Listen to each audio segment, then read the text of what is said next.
প্রথমেই কড়াটা ভালো করে গরম করে নেব। দিয়ে দেব সর্ষের তেল। তেলটা ভালো করে গরম করে আঁচ কিন্তু কমিয়ে দেব। এবার পনিরগুলো এর মধ্যে ছাড়ব। একদম লো আঁচে পনিরগুলোকে সুন্দর করে ভেজে নেব।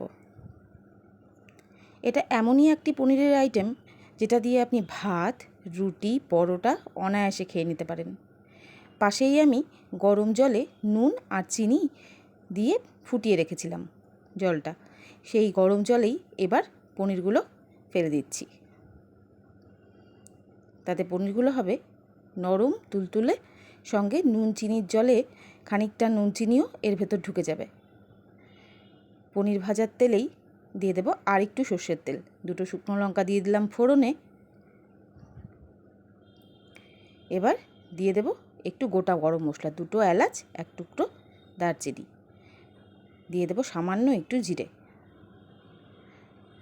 ফোড়নটাকে ভালো করে একটু পুড়িয়ে নিয়ে দিয়ে দেব জিরে, ধনে আর 1 ইঞ্চি মতো আদা বাটা। এবার এটাকে ভালো করে কষিয়ে নেব। সামান্য একটু গোলমরিচও দিয়ে দিলাম। গোলমরিচটা দারুণ ফ্লেভার অ্যাড করবে। এখানে কাজু বাদাম, পোস্ত আর কয়েকটা কাঠবাদাম ভিজিয়ে রেখেছিলাম। এবার 2-3টে কাঁচা লঙ্কা দিয়ে সেটাও বেটে নিলাম।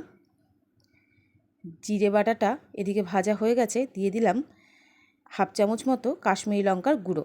এবার এটাকেও একটু ভেজে নিয়ে ওই যে বেটে রাখা কাজু, আলমন্ড আর পোস্ত বাটাটা এর মধ্যে এবার দিয়ে দিলাম। সামান্য একটু জলও দিয়ে দিলাম মিক্সির বাটিটা ধুয়ে। এবার এটা ভালো করে কষিয়ে নেব আর দিয়ে দেব সামান্য একটু কসুরি মেথি। খুব বেশি দেবেন না, অল্প দিলেই হবে।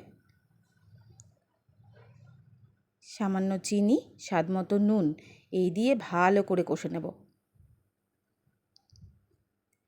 তেল ছাড়া ভাব হয়ে এলে দিয়ে দেব 1/2 কাপ মতো দুধ।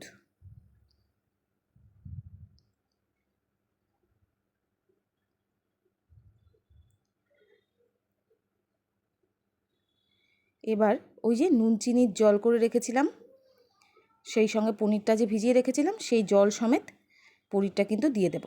এবার এটাকে ভালো করে ফুটতে দেব। আপনারা চাইলে এতে গুঁড়ো গরম মশলা, ঘি এইসব দিতেই পারেন, আমি দিলাম না। এটাই আমার কাছে দারুণ লাগে, অসাধারণ।